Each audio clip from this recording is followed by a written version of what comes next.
Oh, Sabrina, bakit parang ang aga niyo umuwi? Oh, bakit parang bad trip ka na naman, Sabrina? Daddy, maaga ako umuwi ngayon kasi pinagtawanan na naman ako sa school. Oh, bakit na naman pinagtawanan ka sa school niyo?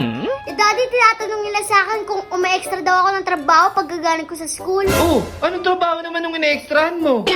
Daddy, tinan mo naman kasi pinabalot mo sa akin. Di pa ako nakakain ng tanghalian. Oh, mali na naman yan na nalagay ko dyan. Tinan mo, di, tinan mo. Oh, ano na naman ba inalagay ko dyan? Sabrina, isda yan. Daddy, ayun na nga, pinagprito mo ako ng isda. No, Parang no, mali no, yung nilagay mo eh. Oh, bakit? Hindi ka na naman nakakain ng tanghalian? Ano ba yan? Wala, bakit yun na nalagay ko?